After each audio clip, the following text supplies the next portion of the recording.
Channel को subscribe करें और नए पोस्ट पाने के लिए बेल आइकन दबाएं। तुम्हा सर्वांचं मंत्र तंत्र यंत्र चॅनल मध्ये स्वागत आहे। खंडोबा हे महाराष्ट्राचे कुलदैवत असून तो जेजुरीचा खंडोबा या नावाने सर्व परिचित आहे। खंडोबाला मल्हार मार्तंड खंडेराया या नावाने सुद्धा संबोधले जाते। खंडोबाला प्रभू शिवा शंकराचाच अवतार मानले जाते। सदानंदाचा येळकोट येळकोट येळकोट जय मल्हार, खंडोबाच्या नावानं चांग भलं अशी आरोळी आणि सोबत उधळलं जाणारं भंडार खोबरं हे चित्र दिसलं की लोकदेव खंडोबा मल्हारी म्हाळसा कांताची आराधना सुरू आहे हे लक्षात येईल। जेजुरीच्या खंडेरायाचा कुलदैवत मंत्र मी 108 वेळा देत आहे, तरी सर्व भक्तगणांनी हा मंत्र दररोज ऐकावा। त्याने तुमच्या घरात सुख शांती आरोग्य ऐश्वर्य निश्चितच लाभेल। अशाच प्रभावी मंत्रांसाठी चॅनल सबस्क्राइब करा। धन्यवाद। ओम मल्लारिं जगन्नाथं त्रिपुरारिं जगद्गुरुं मणिविघ्नं म्हाळसाकान्तं वन्देऽहं कुलदैवतम्।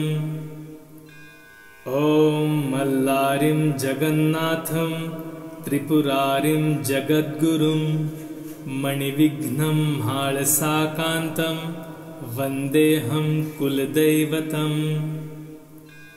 ओम मल्लारिं जगन्नाथं त्रिपुरारिं जगद्गुरुं मणिविघ्नं म्हाळसाकान्तं वन्देऽहं कुलदैवतम्।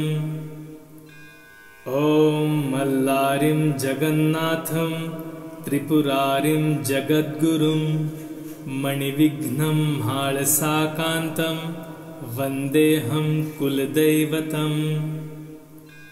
ओम मल्लारिं जगन्नाथं त्रिपुरारिं जगद्गुरुं मणिविघ्नं म्हाळसाकान्तं वन्देऽहं कुलदैवतम्। ओम मल्लारिं जगन्नाथं त्रिपुरारिं जगद्गुरुं मणिविघ्नं म्हाळसाकान्तं वन्देऽहं कुलदैवतम्। ओम मल्लारिं जगन्नाथं त्रिपुरारिं जगद्गुरुं मणिविघ्नं म्हाळसाकान्तं वन्देऽहं कुलदैवतम्। ओम मल्लारिं जगन्नाथं त्रिपुरारिं जगद्गुरुं मणिविघ्नं म्हाळसाकान्तं वन्देऽहं कुलदैवतम्। ओम मल्लारिं जगन्नाथं त्रिपुरारिं जगद्गुरुं मणिविघ्नं म्हाळसाकान्तं वन्देऽहं कुलदैवतम्। ओम मल्लारिं जगन्नाथं त्रिपुरारिं जगद्गुरुं मणिविघ्नं म्हाळसाकान्तं वन्देऽहं कुलदैवतम्। ओम मल्लारिं जगन्नाथं त्रिपुरारिं जगद्गुरुं मणिविघ्नं म्हाळसाकान्तं वन्देऽहं कुलदैवतम्। ओम मल्लारिं जगन्नाथं त्रिपुरारिं जगद्गुरुं मणिविघ्नं म्हाळसाकान्तं वन्देऽहं कुलदैवतम्। ओम मल्लारिं जगन्नाथं त्रिपुरारिं जगद्गुरुं मणिविघ्नं म्हाळसाकान्तं वन्देऽहं कुलदैवतम्। ओम मल्लारिं जगन्नाथं त्रिपुरारिं जगद्गुरुं मणिविघ्नं म्हाळसाकान्तं वन्देऽहं कुलदैवतम्। ॐ मल्लारिं जगन्नाथं त्रिपुरारिं जगद्गुरुं मणिविघ्नं हाळसाकान्तं वन्देऽहं कुलदैवतम्। ॐ मल्लारिं जगन्नाथं त्रिपुरारिं जगद्गुरुं मणिविघ्नं हाळसाकान्तं वन्देऽहं कुलदैवतम्। ॐ मल्लारिं जगन्नाथं त्रिपुरारिं जगद्गुरुं मणिविघ्नं हाळसाकान्तं वन्देऽहं कुलदैवतम्। ॐ मल्लारिं जगन्नाथं त्रिपुरारिं जगद्गुरुं मणिविघ्नं हाळसाकान्तं वन्देऽहं कुलदैवतम्।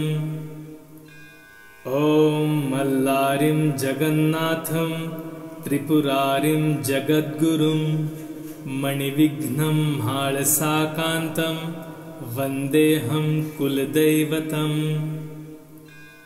ॐ मल्लारिं जगन्नाथं त्रिपुरारिं जगद्गुरुं मणिविघ्नं हाळसाकान्तं वन्देऽहं कुलदैवतम्। ॐ मल्लारिं जगन्नाथं त्रिपुरारिं जगद्गुरुं मणिविघ्नं हाळसाकान्तं वन्देऽहं कुलदैवतम्। ॐ मल्लारिं जगन्नाथं त्रिपुरारिं जगद्गुरुं मणिविघ्नं हाळसाकान्तं वन्देऽहं कुलदैवतम्।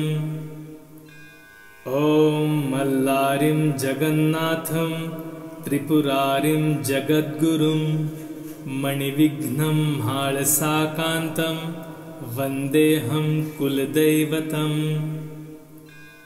ॐ मल्लारिं जगन्नाथं त्रिपुरारिं जगद्गुरुं मणिविघ्नं हाळसाकान्तं वन्देऽहं कुलदैवतम्। ॐ मल्लारिं जगन्नाथं त्रिपुरारिं जगद्गुरुं मणिविघ्नं हाळसाकान्तं वन्देऽहं कुलदैवतम्। ॐ मल्लारिं जगन्नाथं त्रिपुरारिं जगद्गुरुं मणिविघ्नं हाळसाकान्तं वन्देऽहं कुलदैवतम्। ॐ मल्लारिं जगन्नाथं त्रिपुरारिं जगद्गुरुं मणिविघ्नं हाळसाकान्तं वन्देऽहं कुलदैवतम्। ॐ मल्लारिं जगन्नाथं त्रिपुरारिं जगद्गुरुं मणिविघ्नं हाळसाकान्तं वन्देऽहं कुलदैवतम्। ॐ मल्लारिं जगन्नाथं त्रिपुरारिं जगद्गुरुं मणिविघ्नं हाळसाकान्तं वन्देऽहं कुलदैवतम्। ॐ मल्लारिं जगन्नाथं त्रिपुरारिं जगद्गुरुं मणिविघ्नं हाळसाकान्तं वन्देऽहं कुलदैवतम्। ॐ मल्लारिं जगन्नाथं त्रिपुरारिं जगद्गुरुं मणिविघ्नं हाळसाकान्तं वन्देऽहं कुलदैवतम्। ॐ मल्लारिं जगन्नाथं त्रिपुरारिं जगद्गुरुं मणिविघ्नं हाळसाकान्तं वन्देऽहं कुलदैवतम्। ॐ मल्लारिं जगन्नाथं त्रिपुरारिं जगद्गुरुं मणिविघ्नं हाळसाकान्तं वन्देऽहं कुलदैवतम्। ॐ मल्लारिं जगन्नाथं त्रिपुरारिं जगद्गुरुं मणिविघ्नं हाळसाकान्तं वन्देऽहं कुलदैवतम्। ॐ मल्लारिं जगन्नाथं त्रिपुरारिं जगद्गुरुं मणिविघ्नं हाळसाकान्तं वन्देऽहं कुलदैवतम्। ॐ मल्लारिं जगन्नाथं त्रिपुरारिं जगद्गुरुं मणिविघ्नं हाळसाकान्तं वन्देऽहं कुलदैवतम्। ॐ मल्लारिं जगन्नाथं त्रिपुरारिं जगद्गुरुं मणिविघ्नं हाळसाकान्तं वन्देऽहं कुलदैवतम्। ॐ मल्लारिं जगन्नाथं त्रिपुरारिं जगद्गुरुं मणिविघ्नं हाळसाकान्तं वन्देऽहं कुलदैवतम्। ॐ मल्लारिं जगन्नाथं त्रिपुरारिं जगद्गुरुं मणिविघ्नं हाळसाकान्तं वन्देऽहं कुलदैवतम्। ॐ मल्लारिं जगन्नाथं त्रिपुरारिं जगद्गुरुं मणिविघ्नं हाळसाकान्तं वन्देऽहं कुलदैवतम्। ॐ मल्लारिं जगन्नाथं त्रिपुरारिं जगद्गुरुं मणिविघ्नं हाळसाकान्तं वन्देऽहं कुलदैवतम्। ॐ मल्लारिं जगन्नाथं त्रिपुरारिं जगद्गुरुं मणिविघ्नं हाळसाकान्तं वन्देऽहं कुलदैवतम्। ॐ मल्लारिं जगन्नाथं त्रिपुरारिं जगद्गुरुं मणिविघ्नं हाळसाकान्तं वन्देऽहं कुलदैवतम्। ॐ मल्लारिं जगन्नाथं त्रिपुरारिं जगद्गुरुं मणिविघ्नं हाळसाकान्तं वन्देऽहं कुलदैवतम्। ॐ मल्लारिं जगन्नाथं त्रिपुरारिं जगद्गुरुं मणिविघ्नं हाळसाकान्तं वन्देऽहं कुलदैवतम्। ॐ मल्लारिं जगन्नाथं त्रिपुरारिं जगद्गुरुं मणिविघ्नं हाळसाकान्तं वन्देऽहं कुलदैवतम्। ॐ मल्लारिं जगन्नाथं त्रिपुरारिं जगद्गुरुं मणिविघ्नं हाळसाकान्तं वन्देऽहं कुलदैवतम्। ॐ मल्लारिं जगन्नाथं त्रिपुरारिं जगद्गुरुं मणिविघ्नं हाळसाकान्तं वन्देऽहं कुलदैवतम्। ॐ मल्लारिं जगन्नाथं त्रिपुरारिं जगद्गुरुं मणिविघ्नं हाळसाकान्तं वन्देऽहं कुलदैवतम्। ॐ मल्लारिं जगन्नाथं त्रिपुरारिं जगद्गुरुं मणिविघ्नं हाळसाकान्तं वन्देऽहं कुलदैवतम्। ॐ मल्लारिं जगन्नाथं त्रिपुरारिं जगद्गुरुं मणिविघ्नं हाळसाकान्तं वन्देऽहं कुलदैवतम्।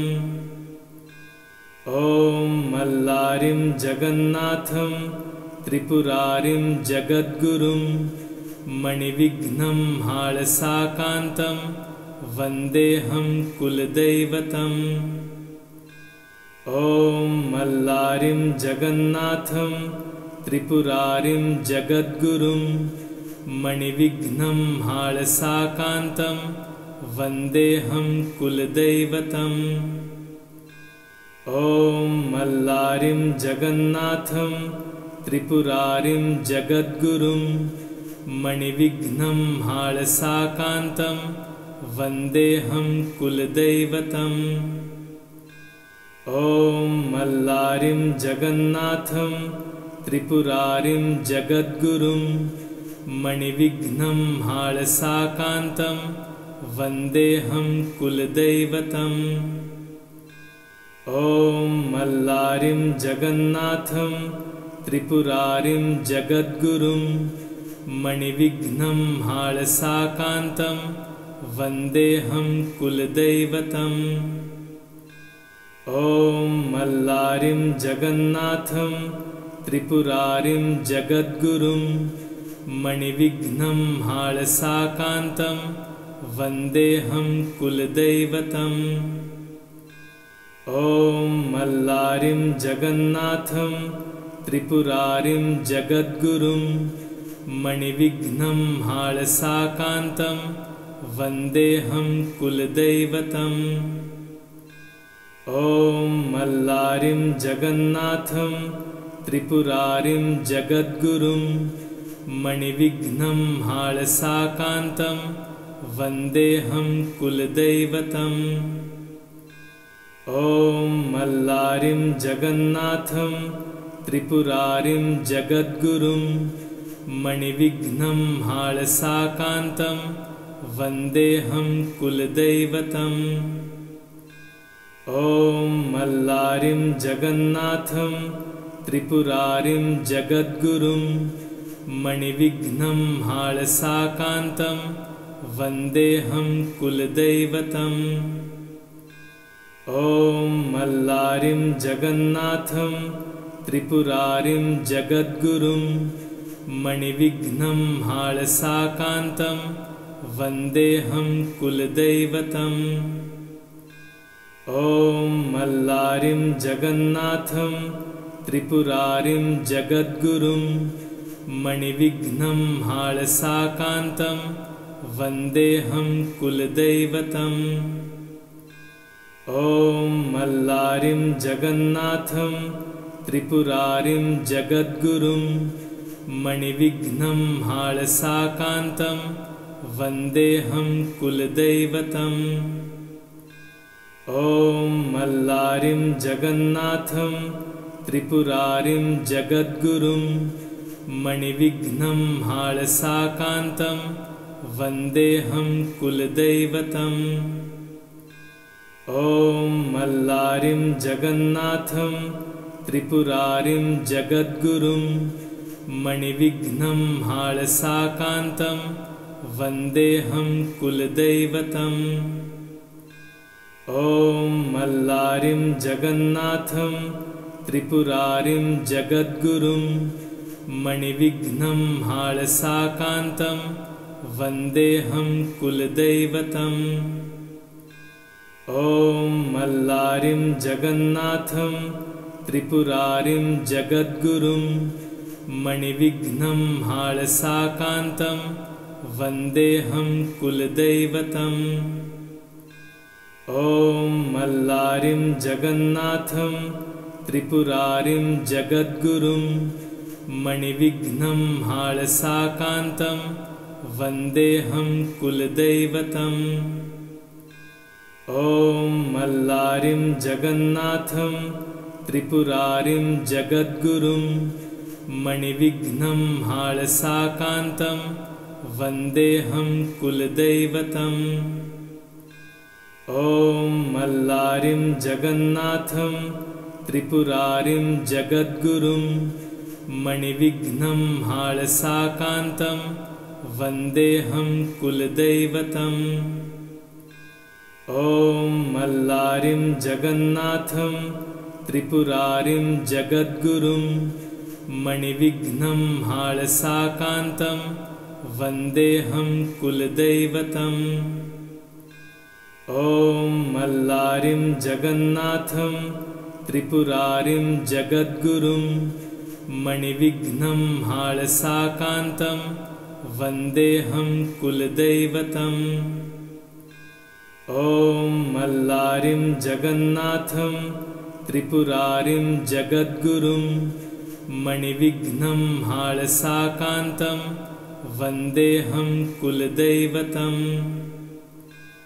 ॐ मल्लारिं जगन्नाथं त्रिपुरारिं जगद्गुरुं मणिविघ्नं हाळसाकान्तं वन्देऽहं कुलदैवतम्। ॐ मल्लारिं जगन्नाथं त्रिपुरारिं जगद्गुरुं मणिविघ्नं हाळसाकान्तं वन्देऽहं कुलदैवतम्। ॐ मल्लारिं जगन्नाथं त्रिपुरारिं जगद्गुरुं मणिविघ्नं हाळसाकान्तं वन्देऽहं कुलदैवतम्। ॐ मल्लारिं जगन्नाथं त्रिपुरारिं जगद्गुरुं मणिविघ्नं हाळसाकान्तं वन्देऽहं कुलदैवतम्। ॐ मल्लारिं जगन्नाथं त्रिपुरारिं जगद्गुरुं मणिविघ्नं हाळसाकान्तं वन्देऽहं कुलदैवतम्। ॐ मल्लारिं जगन्नाथं त्रिपुरारिं जगद्गुरुं मणिविघ्नं हाळसाकान्तं वन्देऽहं कुलदैवतम्। ॐ मल्लारिं जगन्नाथं त्रिपुरारिं जगद्गुरुं मणिविघ्नं हाळसाकान्तं वन्देऽहं कुलदैवतम्। ॐ मल्लारिं जगन्नाथं त्रिपुरारिं जगद्गुरुं मणिविघ्नं हाळसाकान्तं वन्देऽहं कुलदैवतम्। ॐ मल्लारिं जगन्नाथं त्रिपुरारिं जगद्गुरुं मणिविघ्नं हाळसाकान्तं वन्देऽहं कुलदैवतम्। ॐ मल्लारिं जगन्नाथं त्रिपुरारिं जगद्गुरुं मणिविघ्नं हाळसाकान्तं वन्देऽहं कुलदैवतम्। ॐ मल्लारिं जगन्नाथं त्रिपुरारिं जगद्गुरुं मणिविघ्नं हाळसाकान्तं वन्देऽहं कुलदैवतम्। ॐ मल्लारिं जगन्नाथं त्रिपुरारिं जगद्गुरुं मणिविघ्नं हाळसाकान्तं वन्देऽहं कुलदैवतम्। ॐ मल्लारिं जगन्नाथं त्रिपुरारिं जगद्गुरुं मणिविघ्नं हाळसाकान्तं वन्देऽहं कुलदैवतम्। ॐ मल्लारिं जगन्नाथं त्रिपुरारिं जगद्गुरुं मणिविघ्नं हाळसाकान्तं वन्देऽहं कुलदैवतम्। ॐ मल्लारिं जगन्नाथं त्रिपुरारिं जगद्गुरुं मणिविघ्नं हाळसाकान्तं वन्देऽहं कुलदैवतम्। ॐ मल्लारिं जगन्नाथं त्रिपुरारिं जगद्गुरुं मणिविघ्नं हाळसाकान्तं वन्देऽहं कुलदैवतम्। ॐ मल्लारिं जगन्नाथं त्रिपुरारिं जगद्गुरुं मणिविघ्नं हाळसाकान्तं वन्देऽहं कुलदैवतम्। ॐ मल्लारिं जगन्नाथं त्रिपुरारिं जगद्गुरुं मणिविघ्नं हाळसाकान्तं वन्देऽहं कुलदैवतम्। ॐ मल्लारिं जगन्नाथं त्रिपुरारिं जगद्गुरुं मणिविघ्नं हाळसाकान्तं वन्देऽहं कुलदैवतम्। ॐ मल्लारिं जगन्नाथं त्रिपुरारिं जगद्गुरुं मणिविघ्नं हाळसाकान्तं वन्देऽहं कुलदैवतम्। ॐ मल्लारिं जगन्नाथं त्रिपुरारिं जगद्गुरुं मणिविघ्नं हाळसाकान्तं वन्देऽहं कुलदैवतम्। ॐ मल्लारिं जगन्नाथं त्रिपुरारिं जगद्गुरुं मणिविघ्नं हाळसाकान्तं वन्देऽहं कुलदैवतम्। ॐ मल्लारिं जगन्नाथं त्रिपुरारिं जगद्गुरुं मणिविघ्नं हाळसाकान्तं वन्देऽहं कुलदैवतम्। ॐ मल्लारिं जगन्नाथं त्रिपुरारिं जगद्गुरुं मणिविघ्नं हाळसाकान्तं वन्देऽहं कुलदैवतम्। ॐ मल्लारिं जगन्नाथं त्रिपुरारिं जगद्गुरुं मणिविघ्नं हाळसाकान्तं वन्देऽहं कुलदैवतम्। ॐ मल्लारिं जगन्नाथं त्रिपुरारिं जगद्गुरुं मणिविघ्नं हाळसाकान्तं वन्देऽहं कुलदैवतम्। ॐ मल्लारिं जगन्नाथं त्रिपुरारिं जगद्गुरुं मणिविघ्नं हाळसाकान्तं वन्देऽहं कुलदैवतम्। ॐ मल्लारिं जगन्नाथं त्रिपुरारिं जगद्गुरुं मणिविघ्नं हाळसाकान्तं वन्देऽहं कुलदैवतम्। ॐ मल्लारिं जगन्नाथं त्रिपुरारिं जगद्गुरुं मणिविघ्नं हाळसाकान्तं वन्देऽहं कुलदैवतम्। ॐ मल्लारिं जगन्नाथं त्रिपुरारिं जगद्गुरुं मणिविघ्नं हाळसाकान्तं वन्देऽहं कुलदैवतम्। ॐ मल्लारिं जगन्नाथं त्रिपुरारिं जगद्गुरुं मणिविघ्नं हाळसाकान्तं वन्देऽहं कुलदैवतम्।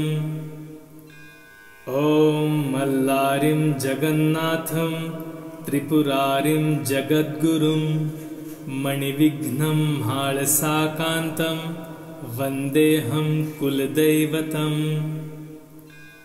ॐ मल्लारिं जगन्नाथं त्रिपुरारिं जगद्गुरुं मणिविघ्नं हाळसाकान्तं वन्देऽहं कुलदैवतम्।